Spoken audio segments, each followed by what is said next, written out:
Mesdames et messieurs, bonjour, bonsoir à tous et à toutes et bienvenue dans cette nouvelle édition d'Eco Co, l'émission des étudiants créée et animée par des étudiants et bien pour parler d'économie finalement. Experts ou novices en économie, vous êtes évidemment tous et toutes les bienvenus pour interagir avec nous via le chat, pour poser des questions et pour donner votre avis évidemment. Et donc on va essayer au plus de vous expliquer un petit peu ce qui se passe et les débats qu'il peut y avoir dans le monde actuellement. Donc petit rappel également pour les règles, ça fait pas de mal, ça fait pas de mal. On peut parler de tout mais pas de n'importe quelle manière. De toute manière, on a Titi King et Zilfa qu'on remercie une nouvelle fois et Colonel Barra qui veille dans le chat. Mais moi, il travaille, mais on se porte. Pas de bashing, pas d'insultes. Voilà. Ce soir, on va dans un premier temps parler de quelque chose qui fait débat en ce moment. Quelque chose qui finalement est un petit peu un point d'appui, un point de discussion de toutes les politiques, qu'elles soient nationales ou même continentales. Je veux bien entendu parler d'une possible annulation de la dette publique. Alors, ça peut être peut-être un rêve pour certains, mais on veut un petit peu discuter des conséquences et des importances qui peuvent en découdre. Dans un second temps, on parlera d'Internet. Internet, je ne vous présente plus Internet. Ça fait des années que Internet est arrivé dans nos vies, ça fait quelques décennies. Ça prend de plus en plus une importance ça prend de plus en plus une importance dans notre vie, ça devient de plus en plus essentiel dans nos vies et donc on peut légitimement se poser la question de, eh bien, finalement, est-ce qu'internet ne devrait pas tomber dans le domaine public? Et voilà. Donc évidemment, on va avoir des chroniques, on va avoir Julien qui va revenir évidemment et on va avoir une nouvelle personne qui va intervenir. On vous présentera Sandra tout à l'heure. Donc voilà, pour l'instant, on va pouvoir accueillir nos chers invités et intervenants de ce soir. Messieurs, bonjour. Donc en bas à gauche de votre écran, Olivier Maître Rebond, évidemment, étudiant en économie de l'environnement. Il est encore présent ce soir pour discuter avec nous. Bonsoir Olivier. Bonsoir à tous. Et donc en bas à droite de votre écran, nous avons Pierre. Pierre est un ancien étudiant de sciences politiques. Il a obtenu son bachelor en sciences politiques et relations internationales. Il est maintenant étudiant en économie une nouvelle fois. Il est passionné par la politique et la géostratégie. Bonsoir Pierre. Bonsoir à tous. Et nous te remercions déjà une première fois d'avoir accepté cette invitation. Donc on va pouvoir passer tout de suite à la première discussion.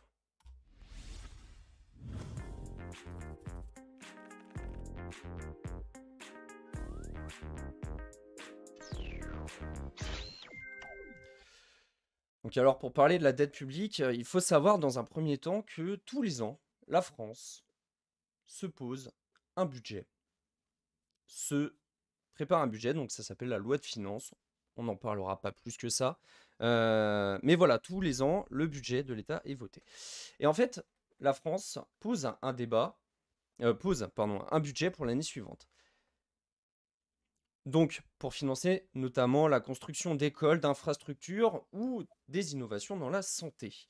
En général, et c'est le cas maintenant depuis quelques décennies, la France dépense plus que ce qu'elle ne reçoit. Donc, ce qu'elle reçoit, ça va être notamment sous forme de prélevage d'impôts ou de taxes, notamment je pense à la TVA. Et donc, dans une année, en général, la France est dans le négatif et on appelle ça le déficit public. Pour combler ce déficit, c'est assez simple, eh bien, l'État français et la plupart des États aussi font des prêts. Font des prêts, donc notamment font des prêts à des banques. Et donc, ces prêts-là, il va falloir les rembourser au bout d'un moment. Et donc, voilà, avec ces prêts-là, on rembourse ce qui nous manque comme argent, mais on augmente la dette. Et donc la dette depuis maintenant 30 ans, elle fait que augmenter d'année en année et au bout d'un moment, il va falloir rembourser les emprunts qui ont été faits et pour rembourser ces emprunts, l'État emprunte encore une fois et donc la dette augmente encore une fois. Maintenant, en 2020, il y avait près de 2600 milliards d'euros de dette. Alors, qui prête de l'argent à l'État? C'est la Banque centrale européenne qui prête, par exemple, une grande partie de l'argent, environ un tiers d'ailleurs, environ un tiers. Et là, il va se poser problème. Parce que, en fait, l'État emprunte à la Banque centrale européenne, donc la BCE. La BCE est composée en partie de la Banque de France. La Banque de France est financée par les citoyens français et les citoyens français payent des impôts à l'État. Donc si vous avez bien suivi, on peut raccourcir en disant qu'une part des dettes de l'État français vont à l'État français. Alors tout de suite, je vais me retourner vers Pierre. Pierre, oh. Bon voilà, comme ça, le fail de la soirée est fait. Excusez-moi.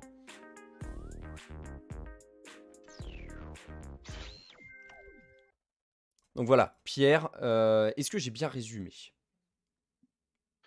Écoute, pour moi, c'est limpide. Après, oui, sur les dettes de la BCE, je pense qu'il aurait fallu préciser que la BCE a beaucoup racheté de dettes d'État sur le marché secondaire, donc le D'accord. marché primaire, le marché secondaire. Le marché primaire étant le moment où l'État va émettre sa dette au travers de bons du Trésor et après, les investisseurs étrangers, nationaux, achètent ces dettes et les revendent sur le marché secondaire. Ça marche comme ça pour tous D'accord. les titres de finance. Voilà. Donc finalement, en fait, c'est un appel. L'État fait un appel pour qu'on l'aide. Si je comprends bien, pour qu'on lui fasse un prêt. Oui, Les... c'est un Pardon. appel à créance, c'est ça. Donc en fait, l'État émet un besoin de financement, on appelle ça comme ça vulgairement, donc un titre de créance, qu'elle émet sur le marché et en fait, derrière, elle dit: ben voilà, j'ai besoin, on va dire, de 100 000, je vous fais un intérêt de temps». Ils négocient un peu et puis hop, après, ben voilà, hein, ils achètent ou ils achètent pas. D'accord. Donc voilà. Et donc, oui, et donc, est-ce que, pour revenir un petit peu sur l'État, la BCE, les relations qu'il peut y avoir, est-ce que, oui, la boucle, l'État doit de l'argent à l'État, est-ce qu'elle marche vraiment comme ça ou ça peut être un petit peu plus précisé? Alors, donc il faut bien recontextualiser, hein. Donc comme tu le disais, comment, l'État a un budget et comment, on sait que, bah, l'État ne respecte pas, on va dire, strictement le budget. Il y a, forcément plus de dépenses que de recettes. Donc ce qui fait que, il y a un besoin de financement de la part de l'État qui peut être comblé, soit par, en fait, les institutions financières, Mhm. soit par, des capitaux étrangers. Et en fait, l'État aussi ne fait pas, que combler la dette qu'elle a, sur son budget, mais elle emprunte aussi pour pouvoir, en fait, créer des infrastructures, financer des écoles, la santé, ce genre de choses.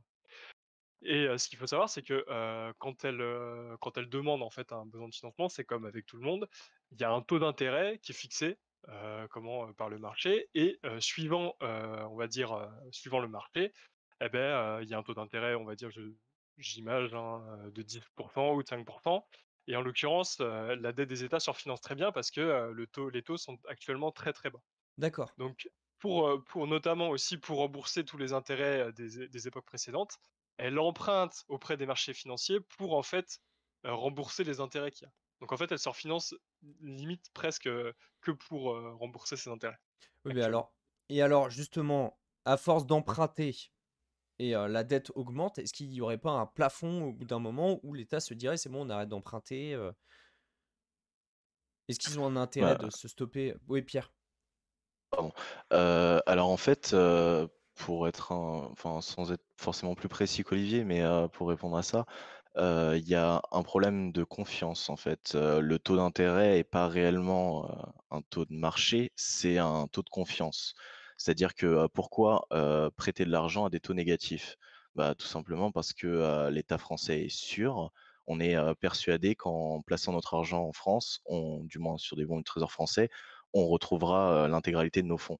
C'est, l'État français a fait défaut dernière fois, c'était au XVIIIe siècle, contrairement à, par exemple, l'Allemagne qui a fait défaut 3 fois en un siècle, Mmh. bon, pour des raisons, exogènes. Mais, disons que la limite, c'est ça, c'est la confiance. À partir de quand les marchés peuvent se refinancer? Donc là, on a vu que le financement avait été fait en partie par la BCE, donc par de l'argent qui a été créé à partir de de nulle part, en fait. Finalement, il a été créé juste comme ça pour répondre aux besoins. Après, la limite, c'est là. La limite, c'est la confiance. Quelle confiance on peut avoir dans un État quand il fait défaut à sa dette ou au contraire quand il emprunte tôt, quand il monte à des taux à 120, 150, 160, 180. C'est excessivement dangereux de prêter à un État ultra endetté. Après la dette, faut pas la voir comme une dette, pour un ménage parce que l'État est éternel donc être à 100 de dette tout le temps, si on est tout le temps à 100 de dette, c'est pas un problème et comme Mmh. Olivier l'a très justement fait remarquer, on emprunte à des taux très bas avec une inflation même faible, on emprunte quand même à des taux qu'on dit négatifs. Ils sont pas négatifs, mais ils sont, par rapport à l'inflation, négatifs. Ah Donc oui, se d'accord. refinancer coûte moins cher. Voilà. D'accord. Mais en C'est pour ça fait qu'il y a un peu, c'est pour ça qu'il y a un peu, en fait, on va dire, une vague des économistes en ce moment qui disent, notamment des économistes, je parlais plus des économistes de gauche, qui disent: «La dette n'est pas un problème actuellement parce qu'on peut la refinancer assez facilement. Donc on peut emprunter sans en fait, en empruntant, limite, on gagne de l'argent sur le long terme, donc c'est tout bénef, en fait, de s'endetter là». Ils disent, au contraire, là, il vaut mieux s'endetter maintenant et comme ça, plus tard, on aura peut-être moins de marge de manœuvre suivant la conjoncture actuelle du marché. oui, mais Donc je alors prends un mais exemple, en fait, prends un exemple, je finis ma phrase juste après. oui, pas de Prends un souci, pas exemple, de par souci. exemple, de l'observatoire, donc de l'OFCE, hein, l'Observatoire français des conjonctures économiques, qui disent qu'avec le marché actuel, par exemple, on a des marges économiques, donc des marges de financement à hauteur de 5 de 5 points, pardon, de produit intérieur brut, donc de PIB, qui est D'accord. quand même une marge, quand même conséquente. Mais alors Voilà. je me pose la question, oui, on a confiance en l'État, mais au bout d'un moment, est-ce que cette confiance, elle va pas se dégrader avec l'augmentation, du surendettement de l'État? Parce que là, si, je regarde, donc les chiffres qui sont parus sur Statista, on est à 117 du PIB. Donc Après, ça veut rien dire parce que les États ont déjà été endettés autant durant les guerres, par exemple. On peut prendre la dernière fois où l'État français notamment était autant endetté, c'était durant la Seconde Guerre mondiale. mmh. Et la majorité des États d'Europe aussi, même les États-Unis, pour financer la guerre. C'est pas pour ça que ça a créé une déviance ou une non-confiance dans les investisseurs. Notamment, on peut prendre le cas du Japon, qui est un cas assez spécial quand même, où ils Mmh. sont à plus de 200% de dette au niveau du PIB. Est-ce que le Japon a du mal à se refinancer? Pas du tout. La dette est majoritairement détenue d'ailleurs par les Japonais, ce qui fait que les investisseurs, ils ont confiance en ça. Et bon, c'est sûr qu'ils sont dans une phase déflationniste. C'est un cas particulier, l'économie Alors, une phase japonaise. déflationniste, est-ce que tu peux un petit peu, définir, s'il te plaît, Il y a comment? ce Il y a terme? pas d'augmentation des prix. Donc sur le long terme, ce qui fait que comment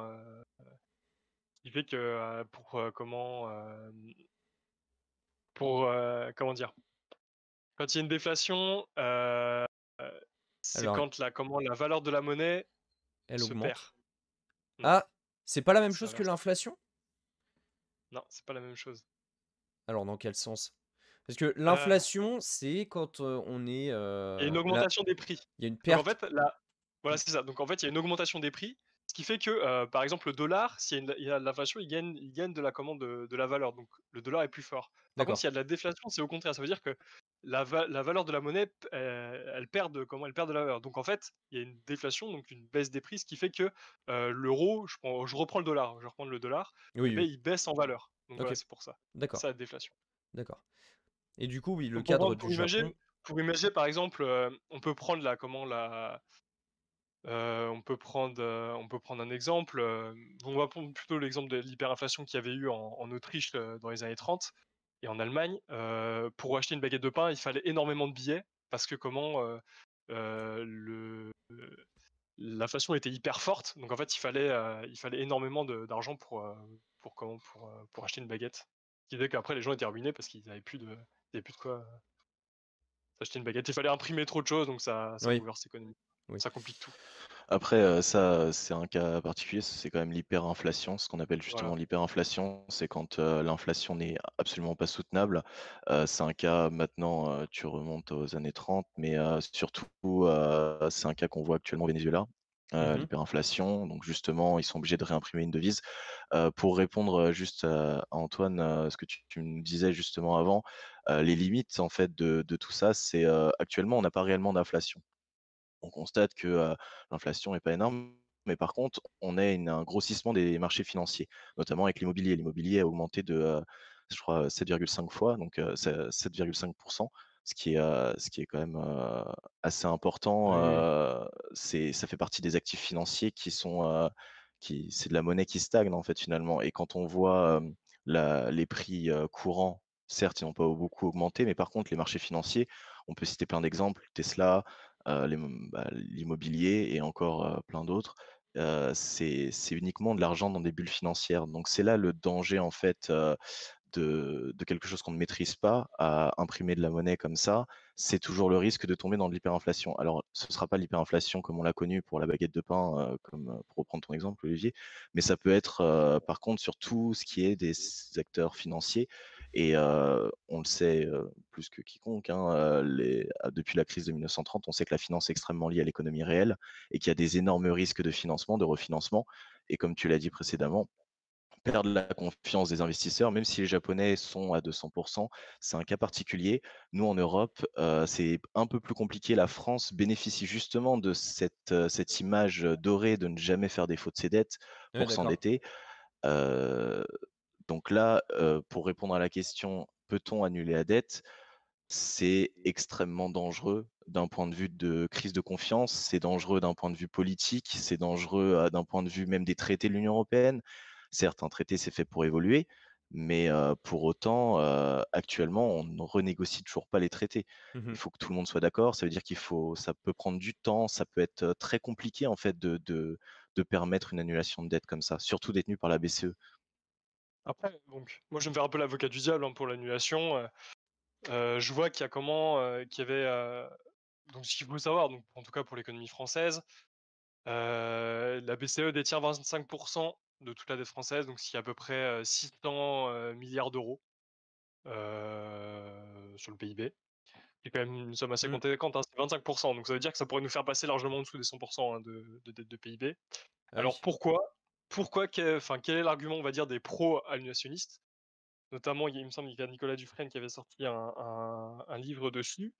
Mais, je vais prendre un exemple, on va dire d'une tribune qui a été signée notamment par Thomas Piketty dans les colonnes du Monde et par 150 autres, économistes européens, qui disaient que en fait cette proposition, d'annuler la dette, elle comporte 2 volets.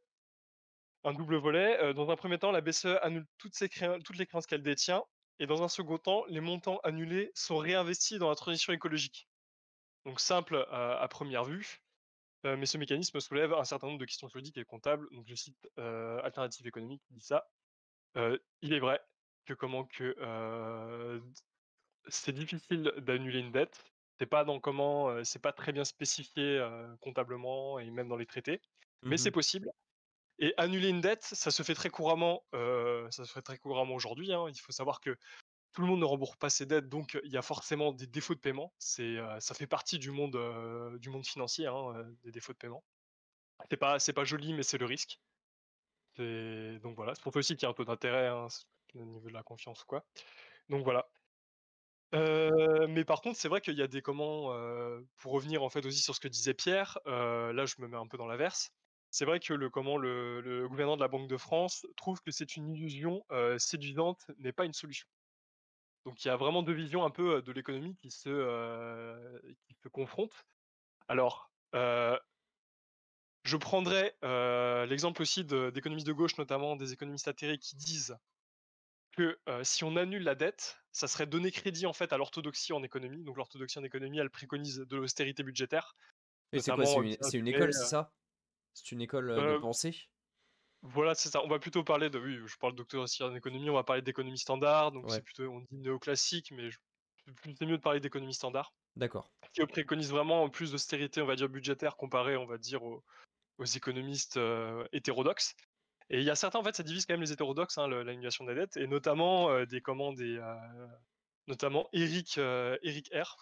Il me semble, voilà, c'est ça, Eric R, donc membre des économistes atterrés et co-auteur d'un ouvrage récent sur la dette, qui dit que, en fait, pour plaider l'élimination de la dette, ça laisse entendre que ce n'est pas un objectif, que c'est pas l'objectif poursuivi, et qu'en fait, ça donne raison aux néolibéraux de dire que la dette publique c'est un problème. Donc voilà. Donc là, c'est pour donner le crédit à ce que disait Pierre, mais ça divise énormément. Après, si je peux me permettre de rajouter un petit truc très rapide, Antoine, Ouais, bien sûr, au bien niveau du sûr. timing, c'est bon. Oh oui, oui, oui, Pour t'en fais pas, répondre prends ton temps, Pierre. T'en fais pas. super. Alors Olivier, moi je tiens à préciser quelques points quand même que tu as émis au début et sans pour autant parler des côtés néfastes. Déjà un problème démocratique quand tu parles de réinvestir ça dans je crois l'écologie, la relance, ça pose un réel problème démocratique, tout simplement parce que les investissements comme ça faits par l'État sont parfois un peu flous, comme beaucoup d'investissements comme ça. Qu'est-ce qui est vraiment de la croissance verte, qu'est-ce qui ne l'est pas? Favoriser une entreprise ou pas? Dans l'Union européenne, avec les systèmes de brevets, c'est très compliqué d'un point de vue juridique. On ne peut pas choisir une technologie comme une voiture ou quoi que ce soit, même les panneaux solaires, tout ça. On a un problème de concurrence lié même à la gestion de l'Union européenne. Ensuite, bon, Thomas Piketty, c'est quand même quelqu'un qui est assez controversé. Le Capital, bon, moi j'ai bien aimé le livre, hein, j'aime bien les idées de Piketty, mais bon, après, Esther Duflo est économiste qui, elle, a eu le prix Nobel d'économie l'année dernière ou l'année d'avant, 2019. Elle assure que annuler la dette, c'est une explosion des taux d'intérêt. Il y a une explosion des taux d'intérêt pour regagner la confiance des marchés. Ça, c'est un élément, je pense, qu'il faut mettre en avant. Il y a Mhm. Christian Saint-Étienne, pardon, aussi un grand économiste qui, lui, bon, lui, il est plus dans l'attaque de Piketty, mais après, c'est assez intéressant ce qu'il dit. On en Et a parlé de justement, Piketty il y a quelques émissions d'ailleurs. ouais, voilà, bah, le fameux Piketty. Bon, après, moi, je l'aime Oui. bien, il n'y a pas de souci, mais par contre, c'est vrai que sur l'annulation de la dette, ça engendre énormément de facteurs qu'on ne maîtrise pas, qu'on ne contrôle pas et qu'on ne connaît pas. Donc, en fait, Mhm. le problème, c'est que c'est pas un problème de risque, c'est un problème d'incertitude. Le risque, c'est quantifiable, l'incertitude, ça ne l'est pas. C'est le principe de la différence entre les deux. Le risque est quantifiable, l'incertitude, non. Et le problème d'une annulation de dette, c'est il y a énormément d'incertitudes, en fait. On ne sait pas ce qui peut se passer. On Oui. n'a aucune idée de ce qui peut se passer d'un point de vue le C'est juridique, d'un point de vue même monétaire, même physique, en fait. On n'a pas de traçabilité sur l'argent. Enfin, on a des bons indicateurs, on a des bonnes manières, mais on ne sait pas, par exemple, où vont une fois, est-ce que ça monte? Est-ce qu'on pourrait imaginer qu'en fait, quand on fait une monnaie hélicoptère, les achats vont monter petit à petit et monnaie hélicoptère, pardon, je précise. Oui. Les monnaies hélicoptères, c'est une théorie économique qui pousse à, en fait, à donner de l'argent, comme ça, à faire un chèque à tous les Français. On va donner 1 500 €, ça s'appelle la théorie de la monnaie hélicoptère comme la et politique de Joe Biden, hein, actuellement, hein. oui, exactement, c'est ça, c'est ce qu'il veut faire dans son plan de relance et en fait, ça relance la consommation, c'est des théories keynésiennes. C'est, pour justement essayer de relancer donc après John Maynard Keynes peut pas Morgan forcément besoin Freeman, de il me semble, préciser. ça vient de Comment? Friedman, il me semble, la monnaie hélicoptère, il me semble que ça vient de Friedman. Oui, mais c'est des théories keynésiennes, c'est, de faire de la relance par le bas, en fait. C'est, enfin, Mais à mon alors, sens, de comment est-ce j'ai que interprété Keynes. théoriquement ça marche, mais est-ce que ça marche vraiment? Non, mais c'est pour Bah, ça, c'est c'est comme remis en l'annulation de question. la dette. Parce C'est que comme le l'annulation de la dette, c'est qu'on dit, oui, est-ce que ça va faire perdre la confiance dans les marchés? On sait pas. C'est même à démontrer, hein, on sait pas si comment si une annulation de la dette, ça va faire vraiment dire: «Oh, bah, merde, voilà, non, mais j'ai plus confiance», alors qu'on sait pas du tout. Oui, mais le problème, c'est que Et si jamais ça arrive, c'est un peu comme quand on fait du nucléaire ou des utilisations des énergies comme ça. Il y a toujours des risques, en fait, il y a des incertitudes. Le nucléaire, c'est ce qu'il y a de plus propre.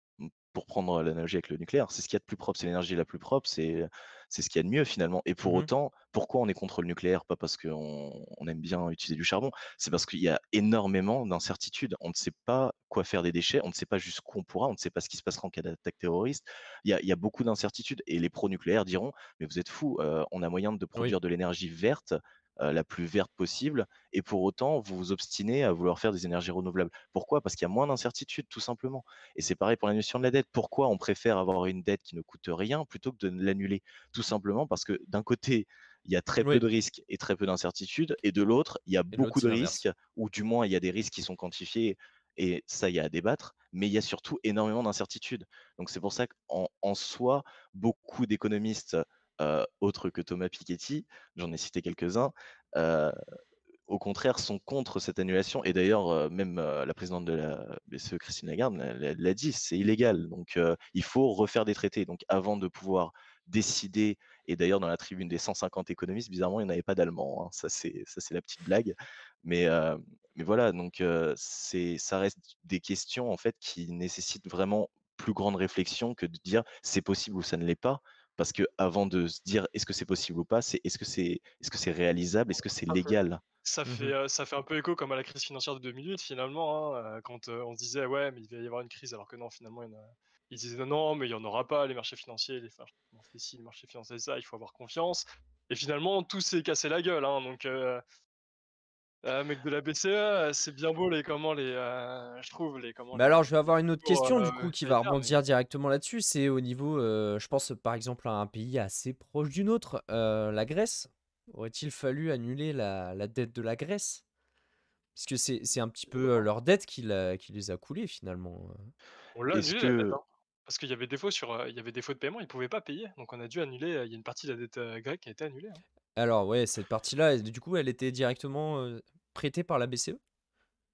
C'était Bah ça non, ou non, elle a non, pas non, été non. du tout? remboursée. D'accord. Elle a pas été remboursée, c'est d'ailleurs c'est de la dette qu'elle devait sûrement aussi à la France et à l'Allemagne, des pays de l'Europe, qui ont autorisé, Oui, qui ont la dette grecque ça était savait pas, détenue, je crois, à 25 par l'Europe, par les pays européens, donc pas par sûrement l'Europe, pas les l'Union européenne, mais par, l'Europe. Après, la dette grecque, c'est encore pareil, la crise de C'est un autre, 2008, c'est encore différent. La crise de 2008, c'est une crise, justement de prêts individuels qui a entraîné des bulles et des spéculations financières qui ont engendré la crise de 2008. On n'est pas réellement dans une crise, créée, enfin du moins par une dette créée par des États. C'est mmh. quand même un cas assez inédit. C'est pour ça qu'on ne peut pas se référer à l'histoire. Même la crise de 1930 sur les marchés financiers, c'est pareil, c'était de la spéculation.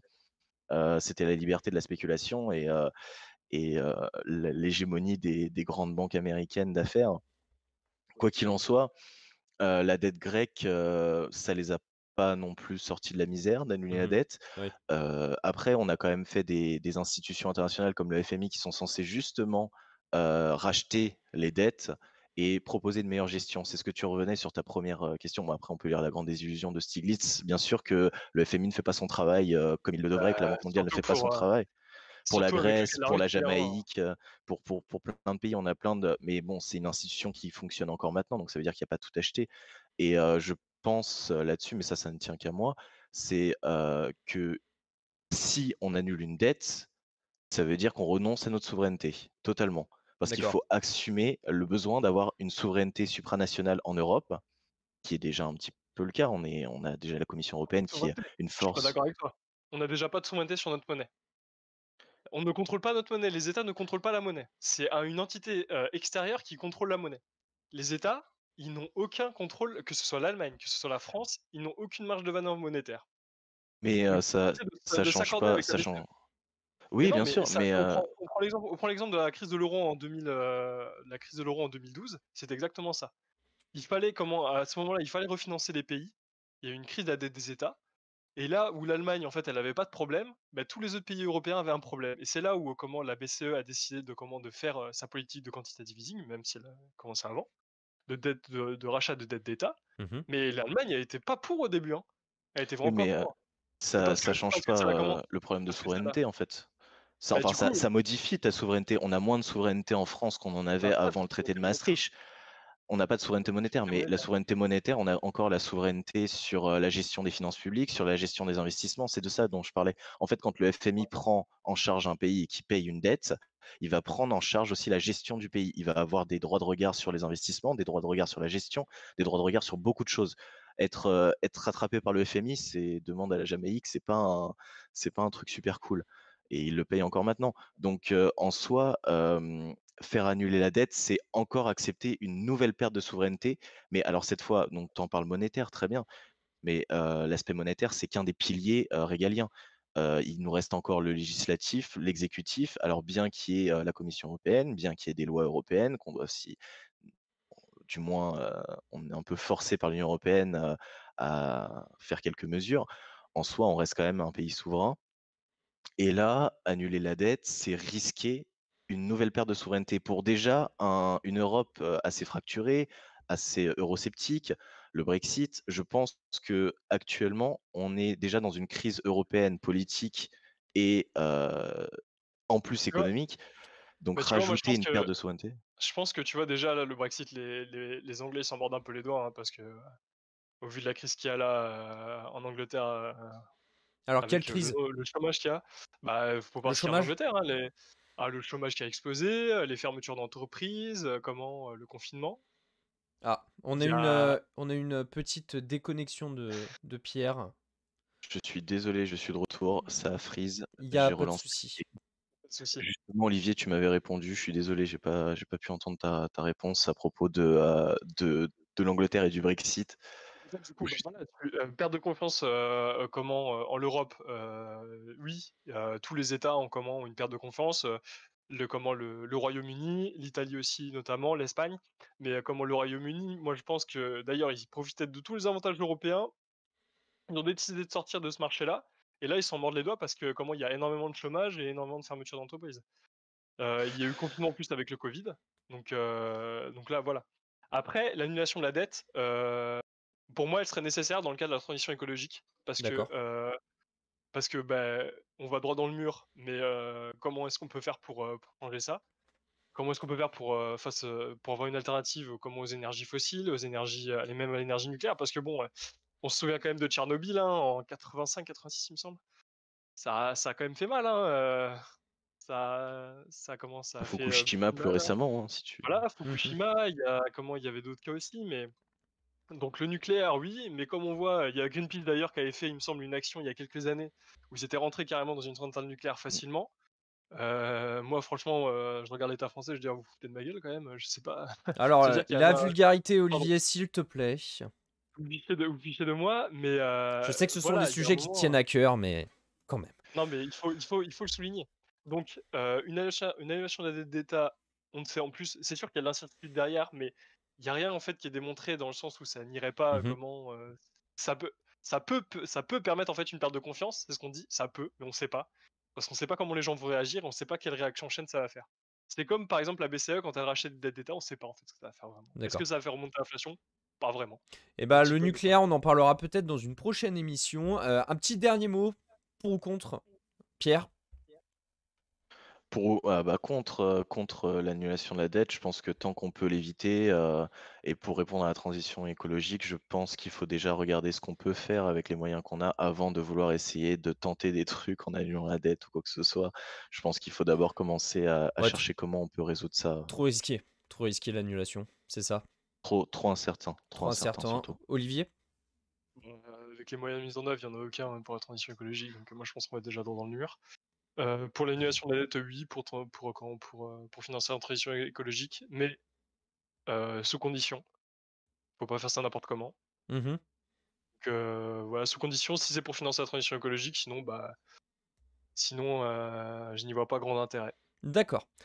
Bah, merci beaucoup, messieurs, pour avoir participé à ce premier débat. Alors là, on va avoir une grande première dans cette émission. Ça va être sa première fois ici. Elle est étudiante en philosophie et en journalisme à Lille.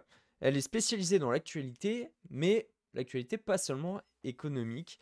Ça va être le moment de l'instant Sandra.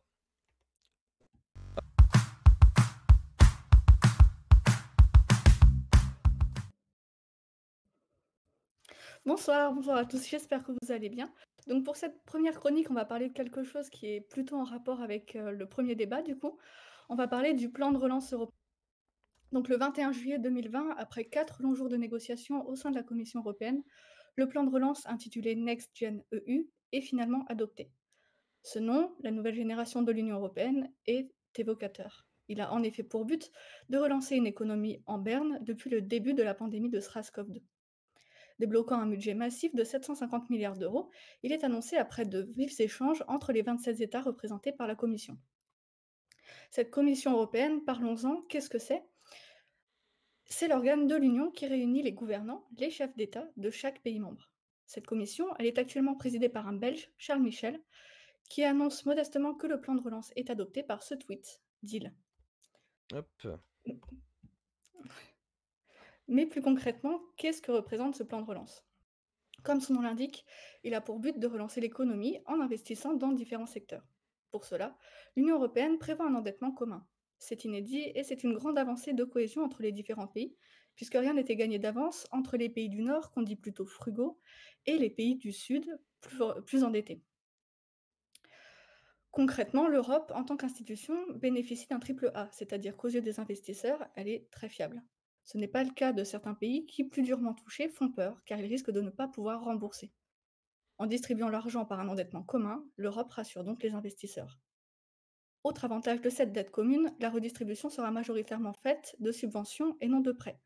Comprenons ici que les pays les plus durement touchés n'auront pas forcément à rembourser l'intégralité de ce qu'ils vont toucher. Le problème donc ici, ça va être le financement de cette dette au niveau européen. Si ce ne sont pas les États, c'est-à-dire les bénéficiaires qui remboursent, il va falloir trouver une autre entrée d'argent. Et ça n'a pas encore été clairement défini. Pour l'instant donc, on sait que l'Union européenne s'endette, mais on ne sait pas comment est-ce qu'elle va rembourser. Plusieurs idées sont à l'étude. Une taxe sur le plastique non recyclé, un mécanisme carbone d'ajustement aux frontières ou encore une taxation sur les géants du numérique. Et vous, à votre avis, est-ce que vous avez une idée sur comment est-ce qu'on pourrait rembourser ces subventions? Aussi, le taxer les riches. Donc, bien sûr, on ne taxe plus. Ouais, c'est vrai. Ok, Moi, je suis cash, mais voilà. Bien c'est dit. une idée. C'est aussi à l'étude une taxation directement sur les membres, sur la population. Donc peut-être.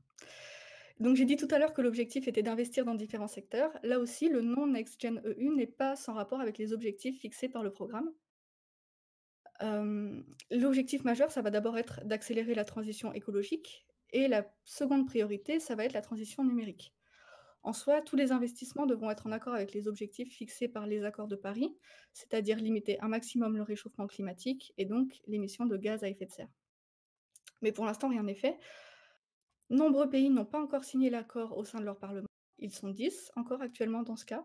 Aux États-Unis, par contre, on voit que ça avance beaucoup plus vite puisque Joe Biden vient de débloquer 1900 milliards pour le pays, ce qui est vraiment très massif.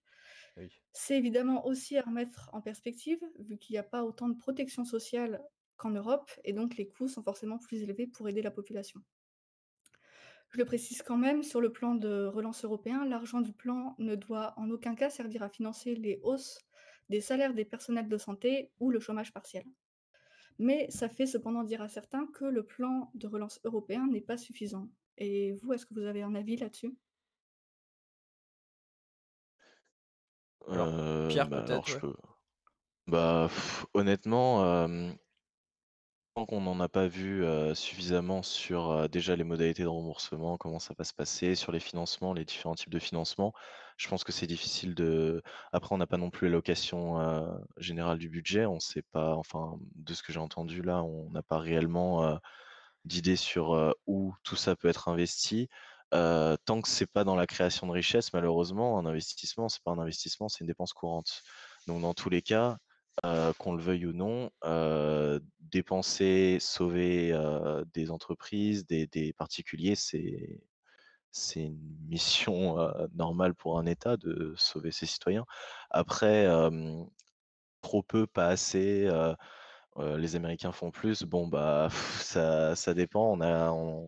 On vit pas aussi bien la crise qu'eux ou mieux. On a quand même moins de morts, du moins en France.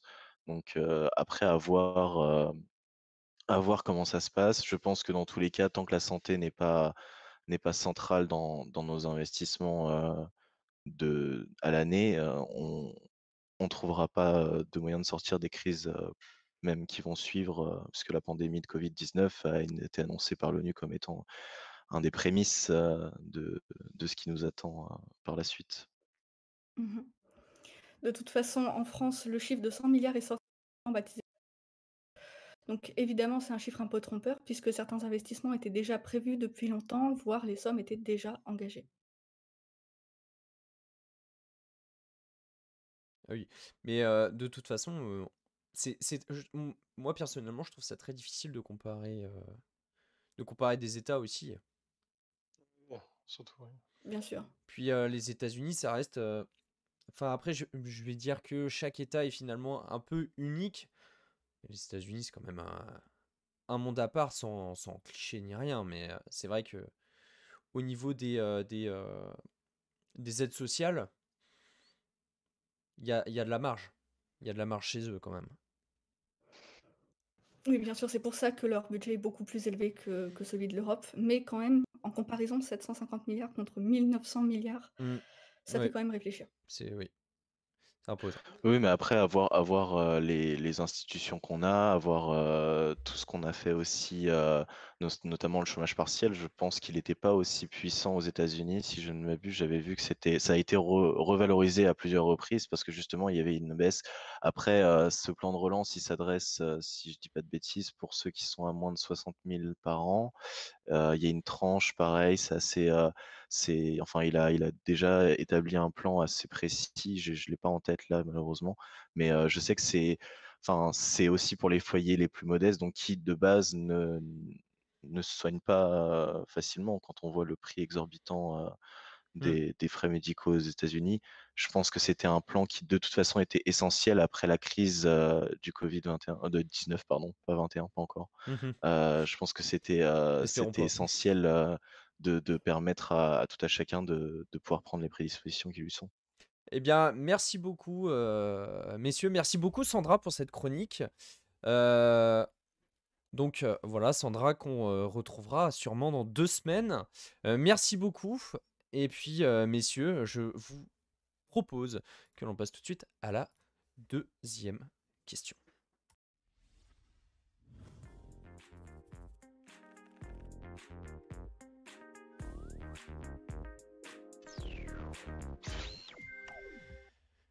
Alors, la deuxième question, donc, Internet devrait-il passer dans le domaine du public? Je sais que ça vous a manqué dans la première introduction, mais on va parler d'histoire. 1958, les laboratoires de l'entreprise Bell, donc pour ceux qui sont allés par exemple en Amérique du Nord, notamment au Canada, vous savez que l'entreprise Bell est un opérateur téléphonique, encore aujourd'hui d'ailleurs. Donc en 1958, il crée le premier appareil permettant de transmettre des données en binaire, donc des suites de 1 et de 0, sur une ligne téléphonique. Donc ça, c'est une première.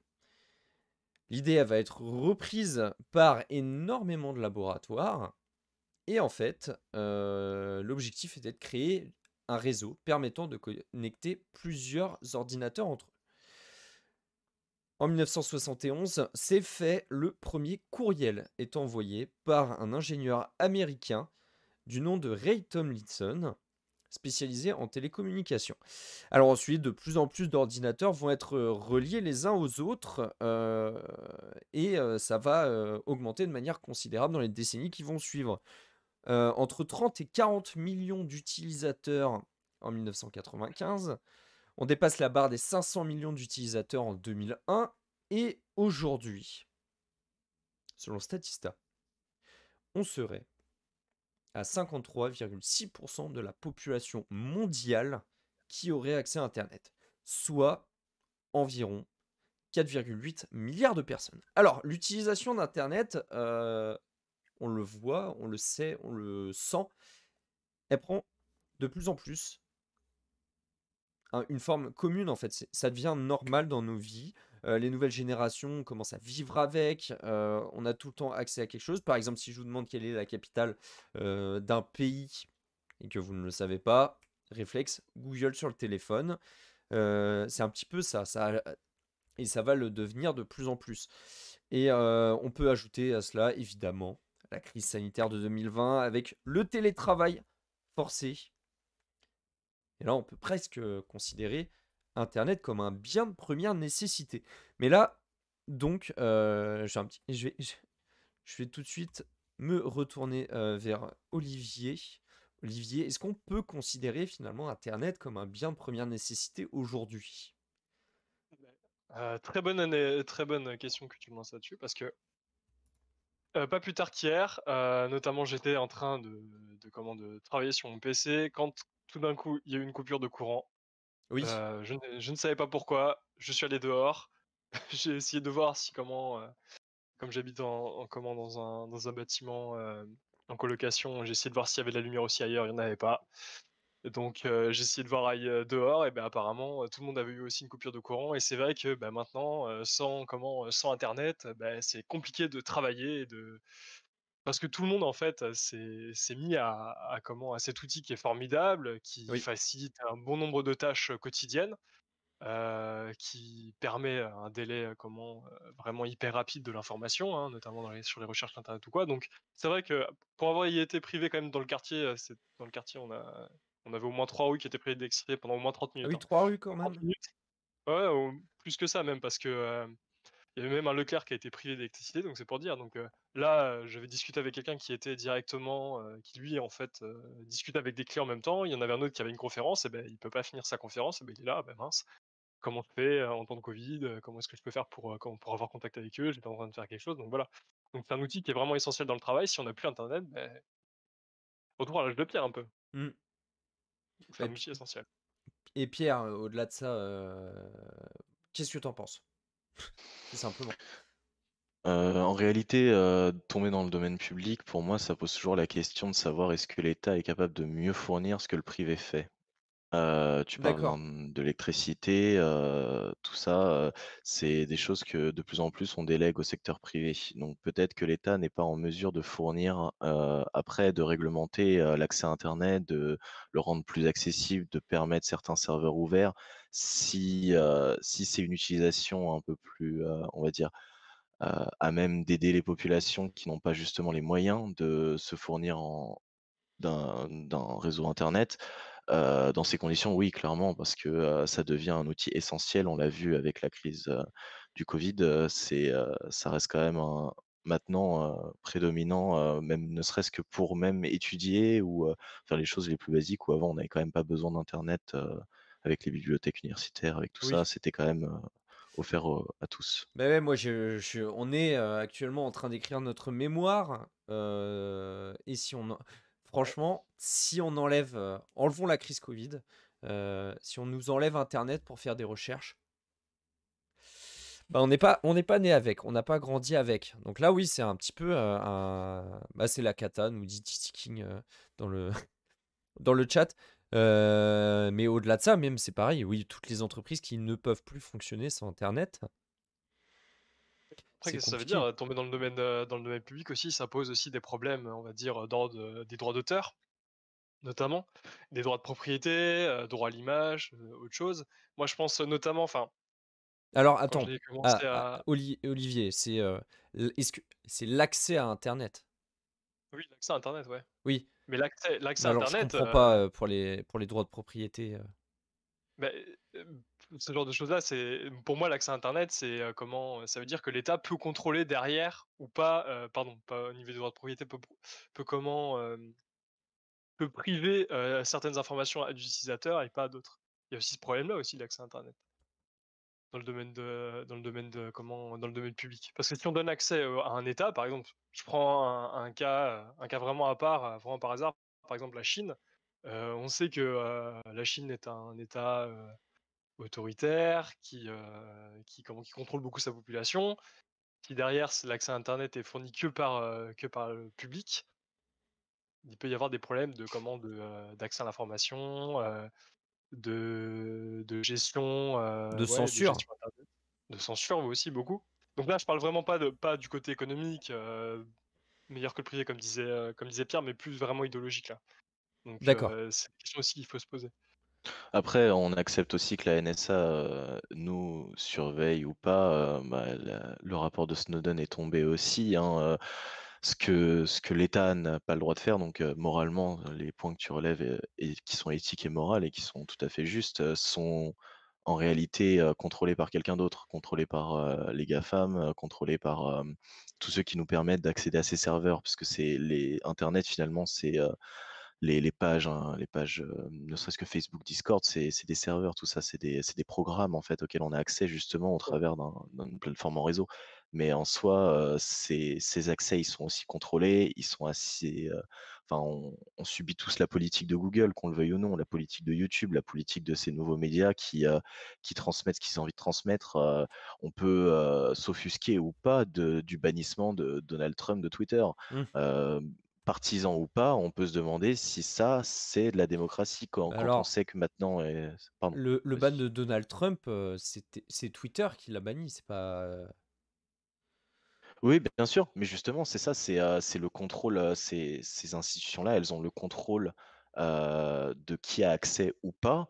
Et vu que c'est des plateformes qui sont comme Facebook, comme Mhm. Twitter, comme toutes ces plateformes-là, comme l'accès à Internet, c'est pareil. Vu que c'est accès à des plateformes, dans tous les cas, on peut décider qui a accès à cette plateforme ou pas. Donc j'ai pris l'exemple de Twitter avec Donald Trump, mais ça serait pareil si on veut bloquer en France l'accès à Google Scholar. Pour tous les étudiants, ça va être beaucoup plus compliqué de faire des mémoires. Ah oui. Euh, donc, Les dans tous les chercheurs de cas, en faire des fait, thèses, hein. Oui. et Oui, encore des pire de thèses faire des aussi, thèses. ouais. Bon, après, des thèses, ça va, ils ont des livres à lire dans les laboratoires. Non, mais voilà, en fait, c'est le problème éthique, il se pose déjà. Donc, pour moi, à ce moment-là, ça rentrerait plus dans une sorte d'Internet de libre accès, mais mondial. Il faudrait faire un intérêt, mais ça, il faudrait un organe supranational qui n'existe pas. Donc, ça veut dire qui serait en charge de ça. C'est assez compliqué, en fait. Éthiquement, dans tous les cas, les données sont récoltées, sont analysées, des permissions sont faites ou non, que ce soit sur des plateformes comme Twitter, comme l'accès à certains, tout ce qui se passe sur le dark web, c'est bien la preuve que si ça a autant de succès, c'est que l'internet qu'on connaît avec le moteur de recherche comme Google, c'est qu'une très faible partie de tout ce qu'on peut trouver sur Oui. Internet. Donc, dans tous les cas, on nous restreint déjà l'accès à certaines choses. Donc, pour le bien comme pour le mal, hein, c'est pas un jugement de valeur, loin de là. Mais ça veut dire que cette question-là, elle est déjà en fait d'actualité. On n'est pas du tout en avance, à mon sens. Donc voilà, on a parlé un petit peu du côté éthique, pratique, et au niveau vraiment empirique, par exemple, je pense, comment on pourrait le financer? Ce serait juste nationaliser les entreprises de télécommunications? Au niveau, juste C'est- vraiment au niveau du financement, est-ce que on augmenterait les impôts pour que tout le monde ait accès à Internet? Est-ce que vous y avez réfléchi aussi? Parce que je sais que c'est pas forcément les questions qu'on se pose. Alors, ce qu'il faut savoir déjà, c'est qu'on paye Internet, hein, de par les opérateurs réseau, Oui, bah ça, c'est un choix. notamment Orange, SFR. Si on voulait que l'accès Internet tombe, on va dire aux mains de l'État, il faudrait que ce soit une entité. Par exemple, je sais pas, je prends un exemple, l'exemple d'antan, France Télécom. Ce serait France Télécom qui dirait, ben voilà, il y a tel forfait pour pouvoir accéder à Internet, ben c'est celui-là. Donc voilà, on dit, ben voilà, il y a que ça. Il y aurait qu'une seule euh, offre. Ce serait Donc, ça en fait. bah, du coup, il y aurait pas de concurrence entre les offres Internet. À part, enfin, là, la concurrence, on va dire, pour avoir accès à Internet, elles viennent seulement du débit en fait qu'on reçoit ou qu'on envoie, notamment avec la fibre, la DSL, voilà, ou la 5G, bientôt la 5G. 5G bientôt. Voilà, la Mm. 5G. Donc, il y a Après, plus de concurrence entre. pardon, si je peux me permettre de répondre, Antoine, Vas-y, vas-y. dis-moi Oui, si. vas-y, bien sûr, bien sûr. En fait, c'est le problème, c'est d'accepter. Enfin, pour moi, c'est c'est totalement. Enfin, c'est en contradiction totale avec toutes les théories économiques. On n'a aucun intérêt à vouloir une hégémonie quelque part. La concurrence, c'est ce qu'il y a de mieux tant qu'il n'y a pas de cartels qui se forment. Et d'ailleurs, les cartels sur la télécommunication sont quand même extrêmement surveillés. Ils en ont profité avec la téléphonie pendant longtemps. Et au final, c'est l'arrivée d'un nouvel entrant Free qui a fait casser les prix, non pas parce qu'il y avait un cartel, mais parce qu'il a proposé un service tout simplement un peu plus low cost. Donc Et alors juste un cartel, c'est un groupe d'entreprises du même secteur qui vont se mettre d'accord sur un prix quasiment unique en fait. Et pour pouvoir Oh, contrôler le marché et empêcher de nouveaux entrants sur ce marché. C'est un peu ça l'idée si on résume. tout à fait, et surtout que c'est à avoir un monopole. Donc le monopole, c'est quand il y a un seul acteur sur le marché. Donc là, ce serait l'État pour le fournisseur Internet. Ça tue l'innovation. Donc ça veut dire qu'on pourra jamais, on n'aurait jamais vu l'émergence de la 5G. Personne n'aurait jamais pu voir arriver la 5G, ou ni même la fibre, ni même Heureusement ou malheureusement, oui, selon les positions. Oui, Non, en vrai, effectivement. la fibre, en soi, j'ai pas vu une grosse différence entre la DSL et la fibre, pas d'un point de vue débit, parce que je suis à la DSL et je pense que tout le monde le voit. Mais, par contre, d'un point de vue environnemental, oui, la 5G pose des questions, c'est vrai, c'est toujours la même chose. Mais, les innovations, dans tous les cas, elles sont créées parce qu'il y a justement, une concurrence et la possibilité des barrières à l'entrée amoindries. Tout ça, c'est ce qui permet aussi l'innovation et Enfin, l'accélération de. l'innovation permet surtout une quête de profit, en entrant sur le marché. Bien sûr, mais c'est Notamment, pour c'est pour du profit qu'ils le font. c'est pour ça, bien sûr. Non, non, Mais, mais c'est il y a pas enfin, tout le monde cherche c'est à pour faire ça. du profit, Mais bien sûr, non, non, mais heu c'est pas une dénonciation ou quoi. Il faut, c'est important les innovations, elles se mettent en place, elles se créent. C'est parce il y a un nouveau marché qui se crée ou, un nouveau produit qui apparaît sur un marché qui fait qu'on a on a un avantage concurrentiel comparé à son concurrent, c'est ça. Mhm. oui, tout à fait, tout à fait. Voilà, Mais et c'est pour ça les entreprises le font tous les jours, hein. Mais c'est il y pour a ça des pour moi un stratégies service, d'imitation aussi. de limitation, Oui, des c'est ça? stratégies d'imitation. Il y en a un qui invente, mais en Oui. fait, derrière, ça copie un peu. Ah mais bien sûr, mais, et ils copient et ils font mieux. C'est, la différence entre, les inventions de rupture et incrémentales. Incrémentale, c'est quand ça une technologie qui évolue, et rupture, c'est une nouvelle technologie qui apparaît. Mais D'accord, en oui. soi, pour répondre à la question, que l'État prenne en charge comme, par exemple, il peut le faire avec la fac en proposant des PC, de très mauvaise qualité à ceux qui sont en rupture du numérique, qui puissent permettre un accès à internet comme ça, donc que ça tombe dans le domaine commun, dans le sens où si on a besoin d'internet, offrir un réseau minimal qui permette à chacun, de pouvoir quand même faire le minimum. C'est aussi le risque, de voir, des inégalités se creuser entre ceux qui n'ont pas les moyens de se payer, et de créer des services luxe, et l'État deviendrait un peu le low cost, de, Oui, donc ça pose plein de oui, problèmes en fait, un peu comme dans la santé. Bon, là, alors, un peu comme dans la santé, si la santé, si les hôpitaux se dégradaient, si les conditions. Parce que c'est un petit peu le cas d'ailleurs, si on prend l'État qui finance un petit peu moins les hôpitaux publics et voir l'arrivée de cliniques privées. Alors, j'ai fait le lien assez rapidement entre les deux, hein. C'est pas forcément oui, il y en a qui disent rien compris. Euh, Parce que c'est un petit peu ce qui peut faire ressortir. Non, mais après, surtout, je vais rebondir sur autre chose, Antoine, mais Oui, merci. ce qui est important notamment, c'est vrai que comme le soulignait, Pierre sur les serveurs ou quoi, Google, tous ces moteurs de recherche-là, ils ont permis une innovation qui est quand même énorme au niveau de l'humanité, que ce soit pour les jeux vidéo, que ce soit pour la recherche en elle-même, pour la facilitation du travail, ce genre de choses-là.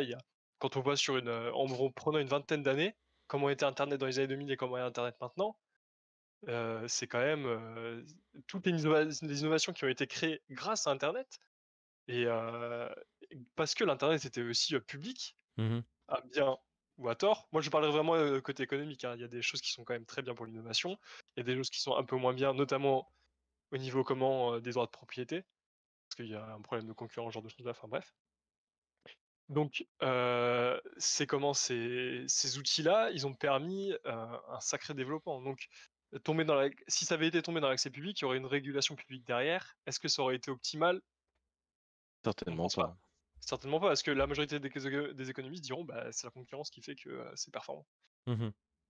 Mais par contre, il faut quand même une régulation au-dessus, une régulation, que ce soit de l'État ou d'un organisme, extérieur. On va dire, on peut prendre sur la théorie économique standard du commissaire-priseur qui fixe un peu les prix, mais là qui fixerait, on va dire, les règles du jeu. comment fonctionne le marché et voilà. Ouais, c'est toujours cette question du supranational en fait. Le problème, c'est que comment contrôler les datas en France et de ce qu'on fait de nos datas en France quand les entreprises qui les collectent ne sont pas françaises et que les serveurs ne sont pas en France et que les États-Unis ont aussi énormément de mal à gérer ça. Et au pire, il y a toujours le risque que les compagnies, les GAFAM, qui proposent ces serveurs justement pour nous permettre de faire des jeux vidéo en ligne ou des choses comme ça. Justement, ils peuvent toujours délocaliser leurs serveurs, c'est des choses qui se font, ça coûte beaucoup d'argent, c'est un peu dangereux, mais ça peut se faire, en fait. Donc cette entité supranationale, ça pose toujours la même question, en fait. À mon sens, permettre un service minimal, oui, mais si ça devient le low cost, bon, bah, pareil, ça ne fonctionne pas, comme pour la santé, comme tu l'as dit, Mhm. Antoine. Ouais. Mais en même temps, ne pas permettre ce service minimal, c'est se priver, d'une partie de creuser des inégalités entre, richesse et pauvreté, toujours plus. Donc après, je sais qu'il y a de plus en plus de centres, publics, qui ont des accès à internet. Alors est-ce que c'est pratique de bosser dedans? Non, je pense pas, je pense que c'est vraiment de l'appoint. Je pense que s'il y a plus d'accès à internet, Oui. dans les domiciles, aller, checker des mails, aller, faire, quoi que ce soit, ça peut se faire. Après, internet devient de moins en moins cher, de plus en plus accessible, de plus en plus abordable, du moins en Europe, surtout en France. Mhm. À voir comment ça deviendra plus tard. Pour le moment, je Et après pense que c'est pas possible. donc voilà, après, si on dit vraiment, rendre l'accès internet soit public, ça veut dire aussi qu'il faudrait réinventer, on va dire, je sais pas là, si on dit voilà, on nationalise internet, on vous a mis les serveurs et vous utilisez ça. Donc ça veut dire que, par exemple, on n'aurait plus accès à Google, enfin c'est hypothétique là, je pars un petit peu loin, mais ça veut dire qu'on n'utilise pas vraiment, l'internet qu'on connaît aujourd'hui, mais c'est vraiment un autre internet. Un peu, enfin c'est Comme en vraiment Chine. il y aurait voilà, c'est ça. Vraiment là, c'est que des serveurs qui sont en France. On peut prendre l'exemple d'OVH, hein, ça veut dire que s'il y a un serveur qui down, en France, donc C'est fini, ouais. qui down, bah, on peut voir qu'il y a le jeu notamment vidéo, c'est Rust, il me semble, c'est ça? Qui Rust? avait Oui. voilà, où les données des utilisateurs ont été un peu, perdues à cause, de l'incendie, malheureux d'OVH. Mm. Donc si on va dire que s'il y a une catastrophe, ce genre de choses-là en France, et si en fait l'internet n'est que national, l'accès à internet n'est que national, bah, ça peut aussi poser des problèmes de souveraineté nationale. Donc Ok. là, c'est pour l'aspect vraiment purement, Alors pour conclure, peut-être Pierre, pour ou contre? C'est Ni pour ni ou contre, mitigé, hein, mitigé, finalement. vraiment mitigé. Je pense pas que ce soit une bonne idée, donc je dirais contre. Plutôt contre, ouais, c'est ça. Olivier? pour ce que je viens d'évoquer, je serais quand même contre. Quand même, pour un internet, on va dire, on n'a pas accès à ce qu'on a aujourd'hui. Par contre, pour remplacer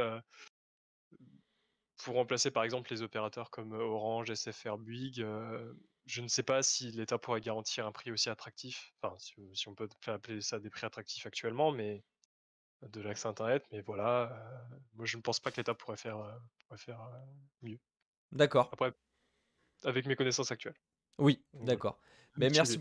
merci beaucoup, messieurs. On va tout de suite retrouver Julien qui nous a encore préparé une somptueuse chronique. Mesdames et messieurs, la chronique de Julien.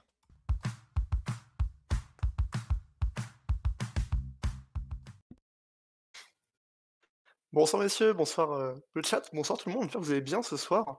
On se trouve aujourd'hui pour une nouvelle chronique. Alors, sans parler dans le chat, on ne parlera pas malheureusement de la Super League. On va rester dans le domaine d'Internet, on va parler un peu de sécurité. Alors je sais pas si vous, l'info vous est parvenue ces derniers temps dans les médias, mais les données de millions d'utilisateurs circulent sur le net et sont à vendre sur des forums de cybercriminels. Alors on parle d'une immense fuite et je vais déjà vous faire jouer un petit bingo. À votre avis, combien de millions d'utilisateurs sont touchés par la fuite de données sur Facebook et LinkedIn? Alors, si vous avez une petite vague idée de combien d'utilisateurs peuvent être touchés par cette grosse fuite de données? Je vais donner un chiffre. Olivier? Alors, Olivier, tu es mute. Voilà. Moi, je ne saurais pas, je n'ai pas d'idée. Vraiment. Une petite idée peut-être, Pierre? Je sais pas, 100 millions? Allez, soyons fous. Allez, moi je vais dire 50 millions. Moi. Fermé. Ouais, on est un peu plus. Le deuxième indice, ça représente pour LinkedIn, hein, qu'en fait, le chiffre pour Facebook et LinkedIn est assez similaire. Ça représente les 2/3 du réseau social utilisateur. On est plus sur du 500 millions environ sur chaque plateforme d'utilisateurs touchés par du coup cette fuite de données. On va se concentrer sur le cas de Facebook premièrement. 533 millions d'utilisateurs précisément touchés, 95 000 pour l'Union européenne et 20 millions de Français en fait touchés par cette fuite. Ça correspond à quoi? Ça correspond à une énorme base de données qui a été proposée du coup sur un forum fréquenté par des cybercriminels et découverte le 3 avril 2021.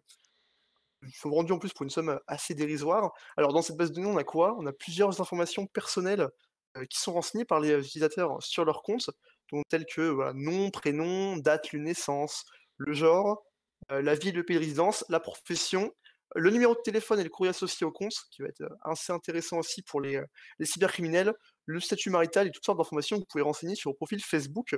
Alors heureusement, la fuite ne concerne pas les mots de passe des utilisateurs, ni les Ouais. messages privés échangés. Cependant, voilà, on va voir un petit peu pourquoi ça a cet impact quand même. Alors le fichier vient d'où? Comment ils ont réussi à récupérer ces informations? D'ailleurs, ça vient d'une fuite qui était survenue en 2019, donc il y a de ça 2 ans. L'origine serait une vulnérabilité de la plateforme, en gros un détournement d'un outil qui permet d'importer son carnet d'adresse sur Facebook, du coup qui a été utilisé à des fins frauduleuses, par ces cybercriminels. Alors, on va faire un petit, rappel e-sécurité. Est-ce que vous renseignez beaucoup vos infos sur vos réseaux, vous, les gars? Des infos personnelles? Moi, je crois qu'il y a juste, il y a même pas Reims, il y a mon lycée. Donc, niveau info personnelle, je suis pas le top. Déjà Enfin, il Antoine? va pas gagner beaucoup d'argent, quoi. Oh bah, Que vous, Olivier, Antoine, vous avez beaucoup sur Mmh. Facebook? des Mmh. informations, oui, bah, il saurait, que le lycée, on va dire la formation, en tout cas sur Facebook. Mais sinon, très peu, je partage très peu de choses à part, pour promouvoir Eco& Co ou d'autres, choses de l'actualité économique, mais très peu d'opinions, en tout cas personnelles. Antoine, je Ou te autres. laisse la Bah, moi, question. je vais vérifier dans le cas où je vais essayer de retirer mon numéro de téléphone si je l'ai renseigné. Effectivement, alors déjà, petit conseil en sécurité pour vous, je vous conseille par exemple, supprimer de vos profils des choses qui vous paraissent soit peu importantes, soit un peu sensibles. Typiquement, des personnes ont leurs opinions politiques ou partagent des opinions politiques ou religieuses sur les réseaux sociaux, ça peut leur jouer des tours. Alors, pareil, hein, au niveau des vigilances, c'est la CNIL hein, qui fait ça comme conseil, la CNIL française, donc la Commission nationale de l'informatique et des libertés, qui va appeler les Français à la vigilance, parce qu'en fait, il n'y a pas de réel moyen de savoir si on est concerné par cette fuite. On a quand même 20 millions de Français qui sont touchés, un tiers de la population, donc il faut se faire idée que oui. Et le premier conseil serait de changer son mot de passe sur ces réseaux sociaux, notamment sur Facebook, parce qu'en fait, même si cette base de données ne contient pas vos mots de passe, fort heureusement, beaucoup de monde a un mot de passe qui n'est pas considéré comme très sécurisé et qui contient des infos qui sont disponibles en fait sur eux. Ah oui, sur le mot Typiquement, de les gens passe. qui ont dans leur mot de passe leur nom de famille, le prénom de leur chat, leur date de naissance, des choses comme ça. Le premier conseil, c'est d'avoir un mot de passe qui soit sécurisé et qui ne contienne aucune information personnelle ou compréhensible, qui ne puisse pas être reproduit aussi par une machine. Alors aussi, le second conseil, ce serait d'avertir et d'accompagner les personnes de votre entourage qui maîtrisent malheureusement peu l'usage des réseaux. On pense par exemple aux personnes soit très jeunes, soit plus âgées, qui ont une faible connaissance des réseaux et d'une grande vigilance à faire au niveau des arnaques, des tentatives d'hameçonnage via les adresses mail et le numéro de téléphone. Mmh. L'objectif, hein, des personnes qui ont ces données, ce sera de vous arnaquer en fait, en vous envoyant des liens frauduleux, via mail ou sur des différents appels. Alors je suis pas le seul à remarquer ça moi dans mon entourage et je sais pas si vous aussi, et ça fait quelques semaines que je reçois plus d'appels, de numéros inconnus et je sais pas si c'est votre cas aussi les gars? Alors moi, numéro non, mais j'ai reçu plusieurs messages de personnes qui avaient vu des vidéos volées de moi et qui m'invitaient à cliquer sur un lien pour les vérifier. Alors, je n'ai pas cliqué le lien, j'ai signalé le compte comme ayant été volé, arnaqué. Mais voilà, faites attention, ne cliquez pas sur le lien. Voilà. Personnellement, rien du tout. J'ai eu de la Ouais. chance. OK, bon ça va Je du crois coup. que j'ai eu un appel une fois, comme ça mais mon téléphone l'a signalé, en mode spam. Il m'a dit que c'était un spam, donc j'ai pas décroché. Je me suis dit que j'allais lui faire confiance, même si c'est un téléphone, voilà. Je base ma confiance dans peu de choses, hein, faut le savoir. Vous avez un petit peu de chance, mais j'ai quand même beaucoup d'appels en ce moment. Et ouais, les mails aussi, ça s'enchaîne, et cetera. Donc voilà, ne pas cliquer sur des choses frauduleuses, ne pas rappeler Oui, des numéros de ouais, téléphone, que vous ne connaissez pas.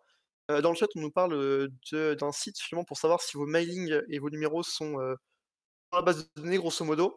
Alors, de ce que j'ai pu recouper comme source, la CNIL ne le conseille pas parce que c'est enfin, ne le conseille pas, mais peut-être regarder, il me semble que c'est, je sais pas si tu peux le mettre dans le chat, Titi King, c'est I have been pwned, un truc comme ça. Il y a un petit site qui apparemment permet de voir si on est dans la base de données. De ce que j'ai retrouvé, c'est pas conseillé, enfin, la CNIL ne conseille pas de vérifier, donc on va prendre en compte que tout le monde est concerné et essayer de faire des grands rappels, e-sécurité. Alors, cette affaire-là, comment que ça va se passer? Où ça va nous amener? Parce que ça ne va pas en rester là forcément. En Irlande, la CNIL irlandaise, cette fois-ci, qui a ouvert une enquête concernant la conformité RGPD, donc Règlement général sur la protection de données de Facebook, parce qu'ils ont reçu une plainte, d'une association irlandaise, Digital Rights Ireland, donc l'association de défense des droits citoyens d'Irlande, qui va en fait porter cette affaire aux tribunaux et demander une réparation, une indemnisation, à l'entreprise. Alors selon leurs chiffres, on serait sur une indemnisation qui serait située entre 300 et 12 000 € par utilisateur. Si on reste que sur du 300 € par utilisateur touché, ça fait quand même une amende européenne de 28 milliards d'euros. Donc c'est assez conséquent. On n'en ira sûrement pas jusque-là, parce que, voilà, niveau réglementaire, les sanctions pour non-respect du coup du RGPD peuvent monter quand même jusqu'à 4 du chiffre d'affaires annuel mondial de l'entreprise.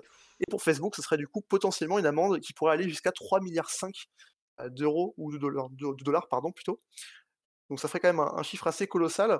Et donc la base légale sur laquelle ce procès pourrait se tenir, ce serait que voilà, la RGPD oblige les entreprises à mettre en place à la fois des mesures de protection pour, leurs utilisateurs, mais également d'alerter les autorités et les victimes en cas de violation, en fait, de leurs droits en ligne.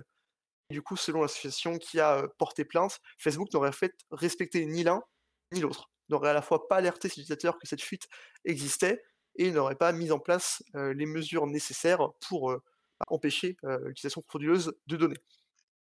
Alors dans leur communication, Facebook a confirmé qu'ils allaient totalement coopérer avec l'autorité irlandaise et du coup, passer au tribunal avec, des preuves qu'eux sont en bonne conformité. Donc ça, c'est une affaire à suivre.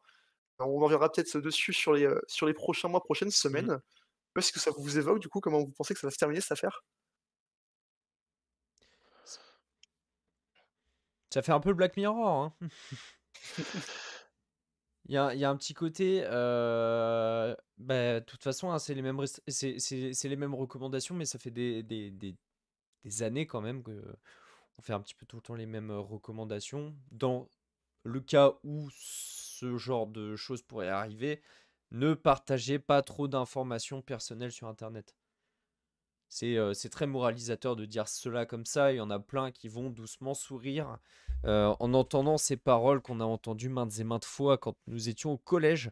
Mais les réseaux sociaux, c'est un petit peu le mal, en fait.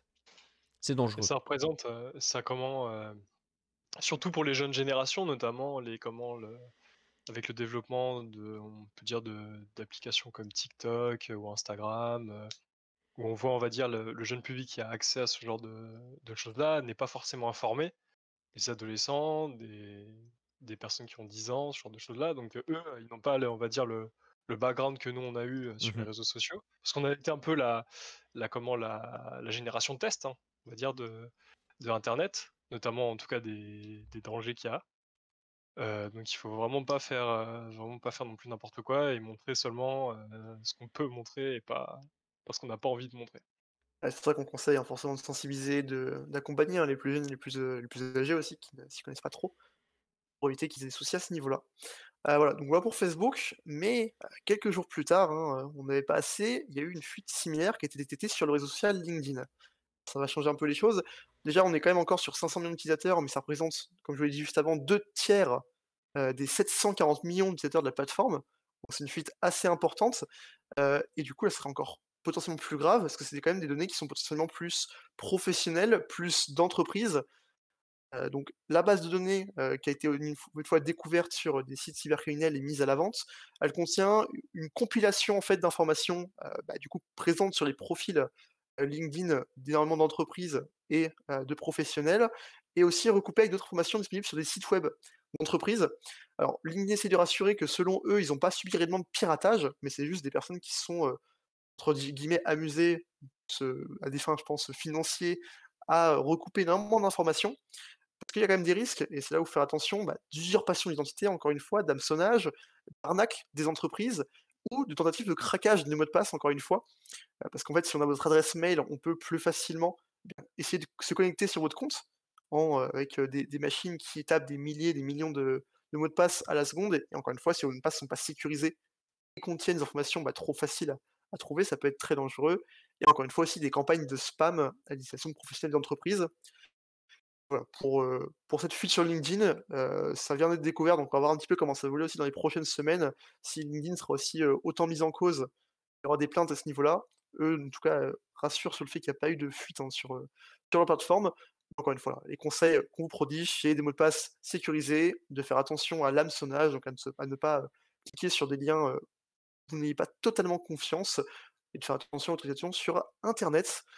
Voilà, si vous avez des questions sur cette, dernière chronique, les gars, Et aussi là, d'essayer oui, d'essayer de pas utiliser le même mot de passe partout. Mmh. effectivement. Alors je veux dire, pour rebondir sur LinkedIn, heu Vas-y, rebondis. là ça commence, c'est un peu plus, on va dire, dangereux dans le sens où ça met en cause des entreprises aussi. Donc données d'entreprise, donc c'est très, très, sensible. Même si, les données, Facebook, c'est aussi sensible parce que ça touche la vie personnelle, mais là ça touche aussi à des entreprises, on va dire, privées.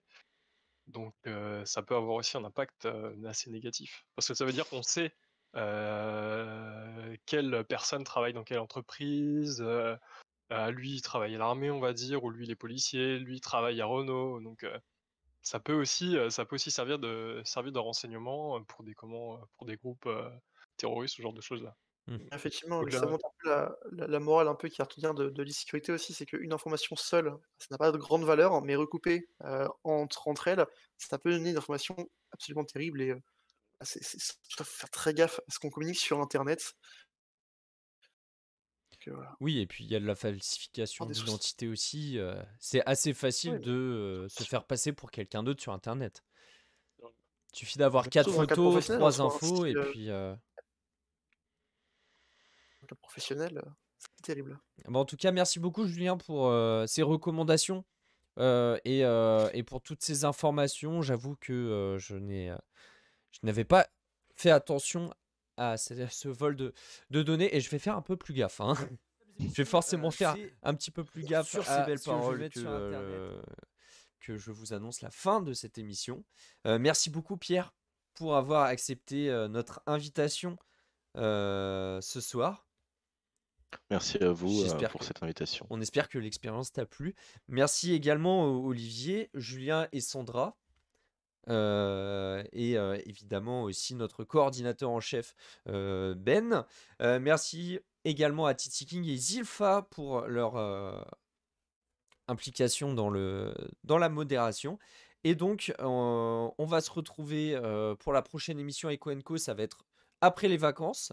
Et pour le prochain live Eco & Co, ça va être vendredi à partir de 11h sur cette même chaîne. Merci à tous d'avoir assisté à cette émission. N'hésitez pas, voilà, à nous rejoindre sur les réseaux que vous avez vus apparaître dans le chat, à regarder les rediffusions qui sont disponibles sur YouTube. Merci beaucoup à vous tous. Je vous souhaite une très bonne fin de soirée. Toute l'équipe Eco & Co vous souhaite une très bonne fin de soirée et à bientôt. Au revoir.